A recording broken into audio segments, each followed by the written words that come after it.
आप सभी क्रांतिकारी साथियों को जय हिंद जय भारत। साथियों, आपने कहीं से भी किसी भी तरह का कर्जा लिया हो, चाहे होम लोन हो, पर्सनल लोन हो, कंज्यूमर ड्यूरेबल लोन हो, बिजनेस लोन हो, केसीसी का लोन हो, एजुकेशन लोन हो या किसी भी तरह का लोन हो, कहीं से भी लिया गया लोन हो, बैंक से हो, एनबीएफसी से हो, लोन एप्लीकेशन से हो, लोकल साहूकार रिश्तेदार से हो, और यदि कोई आपको परेशान कर रहा है, घबराइए नहीं, घबराइए नहीं। ये सभी लोग रेगुलेटेड होते हैं, चाहे कोई बैंक जो है आरबीआई से रेगुलेटेड होता है, जो एनबीएफसी है वो भी रेगुलेटेड होती है। ये सारी जो संस्थाएं हैं ये कहीं ना कहीं से रेगुलेटेड होती हैं। और यदि आपको टॉर्चर किया जा रहा है, यदि आपको परेशान किया जा रहा है, तो आरबीआई की गाइडलाइन है कि कोई भी व्यक्ति, कोई भी संस्था किसी भी व्यक्ति को परेशान नहीं कर सकती, चाहे आपने किसी समूह से ही क्यों ना लोन लिया हो। और यदि वो समूह वाले भी परेशान कर रहे हैं तो वो भी ऐसा नहीं कर सकते, क्योंकि वो भी स्टेट गवर्नमेंट के अंतर्गत आते हैं। आप उनके खिलाफ शिकायत दर्ज कर सकते हैं, आप उनके खिलाफ भी शिकायत दर्ज कर सकते हैं यदि आपको प्रताड़ित किया जा रहा है, यदि आपको टॉर्चर किया जा रहा है।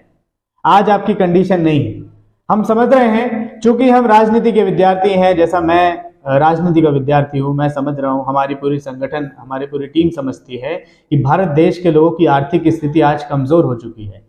इतनी कमजोर हो चुकी है कि व्यक्ति जो 1-1.5 लाख रुपए महीना कमा ले रहा था, आज वो व्यक्ति रेडी ठेला लगाने को मजबूर कर दिया गया है। आज वो व्यक्ति सब्जी का ठेला लगाने को मजबूर कर दिया गया है। आज वो व्यक्ति पकौड़े बेचने को मजबूर कर दिया गया है।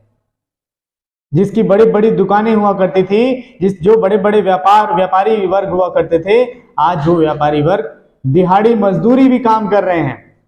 ऐसे भी लोग, मैं पूरे लोगों की बात नहीं कर रहा हूं, लेकिन ज्यादातर लोग ऐसे हैं जो लोग सच में इसी कंडीशन को झेल रहे हैं, सच में वो लोग इसी कंडीशन को जी रहे हैं। जरा सोचिए उस आदमी की स्थिति को, उस आदमी की मानसिक स्थिति को समझिए। जो व्यक्ति अपने घर से बाहर निकलता था तो उसके पास कार होती थी, उसके 2-4 नौकर हुआ करते थे और वो 10 परिवार चला रहा था। आज वो व्यक्ति अपने ही परिवार को चलाने के लिए दर दर की ठोकरें खा रहा है, अपने ही परिवार को चलाने के लिए इधर उधर से लोन ले रहा है। कभी बैंक से लोन ले रहा है, कभी एनबीएफसी से लोन लिया, कभी एप्लीकेशन से लोन लिया, कभी किसी दोस्त यार रिश्तेदार, हर जगह से उसने लोन ले लिया। और आज कंडीशन ये हो गई कि जहां जहां से भी उसने लोन लिया, ये सोचकर लोन लिया कि अभी कुछ फायदा मिल जाएगा, अभी मार्केट की स्थिति अपग्रेड होगी, उसके बाद कुछ फायदा होगा, अभी मार्केट अपग्रेड होगा, अभी लोगों के पास पैसे आने लगेंगे और उसके बाद उसका फायदा होगा। वो नुकसान में चला गया, वो नुकसान में चला गया और उसके घाटे होने लग गए। बहुत सारे साथी हैं जिन लोगों ने ये तक बता दिया कि जिस व्यक्ति ने लोन लिया, मान लीजिए किसी कोई XYZ है, उस व्यक्ति के पिताजी ने लोन लिया और पिताजी एक्सपायर होने के बाद भी जो लोन देने वाली संस्था है वो लगातार टॉर्चर कर रही है, वो लगातार ये तक कह रही है कि इनका लोन इंश्योर्ड नहीं था। साथियों, हर प्रकार का जो लोन है, हर तरह का लोन इंश्योर्ड होता है। कोई भी कंपनी यदि लोन देती है, किसी भी तरह का लोन यदि प्रोवाइड कर रही है, तो वो इंश्योर्ड लोन प्रोवाइड करती है। यदि आपको नहीं पता कि आपका लोन इंश्योर्ड है कि नहीं, तो सबसे पहले बैंक जाइए, बैंक से डिटेल निकालिए, और बैंक यदि कह दे कि हम नहीं देंगे, उनकी जो पॉलिसी है उनकी पॉलिसी के अंतर्गत नहीं आता, लोन इंश्योरेंस का कागज नहीं देंगे, यदि बैंक बोले ऐसा, या फिर एनबीएफसी बोले, या फिर आपने कहीं से भी, जिस भी फाइनेंसिंग इंस्टीट्यूशन से आपने कर्जा लिया, और वो यदि ये कह दे कि इंश्योरेंस नहीं है आपका, या फिर इंश्योरेंस नहीं था आपका, एक बार लेटर लिखिए, एक बार लेटर लिखिए। लेटर उस संस्था को लिखिए जिस संस्था से आपने लोन लिया, या जिस व्यक्ति ने जहां से भी लोन लिया।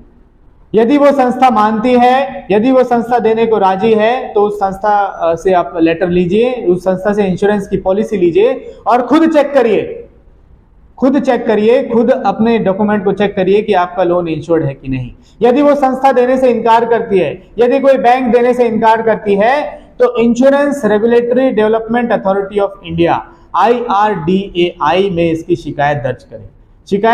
अपने पॉलिसी डॉक्यूमेंट आपको नहीं मिल पा रहा है, इसके बारे में जानकारी दीजिए। जो आपका लोन अकाउंट स्टेटमेंट है, इसके बारे में जानकारी दीजिए। और जो भी संस्था यदि आपको इंश्योरेंस के डॉक्यूमेंट नहीं प्रोवाइड कर रही है, तो उस संस्था के खिलाफ शिकायत दर्ज करिए insurance regulatory development authority of India. ये आपका अधिकार है कि आप यदि कहीं पर पैसे खर्च कर रहे हैं तो कहां पर पैसे जा रहे हैं, इसका पूरा ब्यौरा आपको मिले। ये आपका अधिकार है कि आप जहां से भी इंश्योरेंस करा रहे हैं, जहां से भी आप लोन ले रहे हैं, वो लोन कितना % इंटरेस्ट रेट काट रहा है, कितना पेनल्टी काट रहा है, क्या क्या चार्जेस आपसे कब कब काटे गए, ये सारा डिटेल देना उस कंपनी की, उस बैंक की, उस इंश्योरेंस सेक्टर की या फिर उस फाइनेंशियल सेक्टर की जिम्मेदारी है, उस संस्था की जिम्मेदारी है जहां से आपने लोन लिया। आप अपने अधिकार को समझिए, अपने अधिकार को जानिए। मैं राजनीति का विद्यार्थी हूं, मैं राजनीति कर रहा हूं और हमारे साथ बहुत सारे लोग राजनीति कर रहे हैं। हम ये चाहते हैं कि भारत देश की एक एक जनता राजनीति को समझे। जब व्यक्ति पैदा होता है वहीं से राजनीति की शुरुआत होती है, बर्थ सर्टिफिकेट बनता है, ये भी राजनीति का एक भाग है। और जब व्यक्ति एक्सपायर होता है, जब व्यक्ति खत्म होता है, उसके बाद एक डेथ सर्टिफिकेट बनता है। ये डेथ सर्टिफिकेट बनना भी राजनीति का पार्ट है।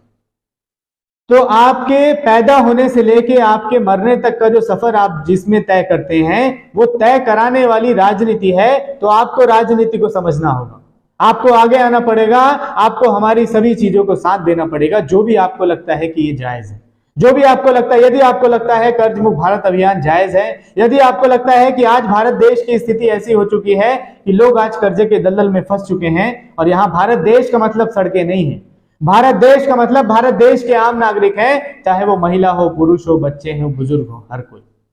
यदि आपको लगता है कि भारत देश के लोगों की आर्थिक स्थिति कमजोर हो चुकी है, जो व्यक्ति लॉकडाउन के पहले लाखों रुपए कमा रहा था, आज वो व्यक्ति 10-15 हजार रुपए कमा रहा है, आर्थिक स्थिति कमजोर हुई है, और यदि आप चाहते हैं कि कर्ज मुक्त भारत अभियान आपके क्षेत्र में भी चले, यदि आप चाहते हैं कि कर्ज मुक्त भारत अभियान से आपके क्षेत्र के लोगों को भी जोड़ा जाए, यदि आप चाहते हैं कि आपके क्षेत्र के लोग, आपके दोस्त यार, रिश्तेदार, घर परिवार, जितने भी लोग कर्जे के दलदल में फंसे होंगे, उन सभी लोग को यदि आप चाहते हैं कि कर्जे के दलदल से बाहर निकाला जाए, तो उन सभी को कर्ज मुक्त भारत अभियान की जानकारी दीजिए।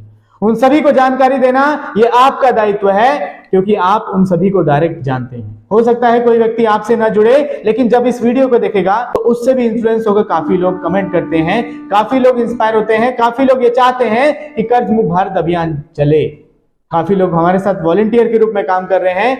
बस आप सभी प्रयास करिए, सभी को मिलकर प्रयास करना पड़ेगा, सभी को एकता के साथ सामूहिक रूप से प्रयास करना पड़ेगा, तब जाकर यह अभियान सफल बनेगा, तब जाकर भारत देश कर्ज मुक्त बनेगा।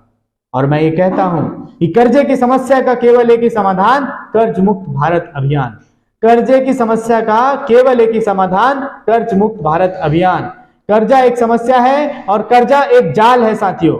ये जो कर्जा है ये ऐसा जाल है कि यदि इस जाल में आप फंस गए तो निकलना बहुत मुश्किल है, निकलना बहुत ही मुश्किल है। कर्जे से जुड़ी हुई लाखों ऐसी समस्याएं हैं जिनको हम लगातार डील कर रहे हैं, जिनको हम लगातार लोगों को गाइड कर पा रहे हैं कि ऐसा करिए, वैसा करिए।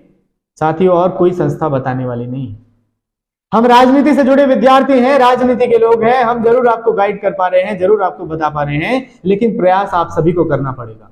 आपके लेवल पर, आपके घर पर, आपके दोस्त यार, रिश्तेदार के लिए प्रयास आपको करना पड़ेगा, आगे आपको आना पड़ेगा, तब जाकर यह अभियान सफल बनेगा।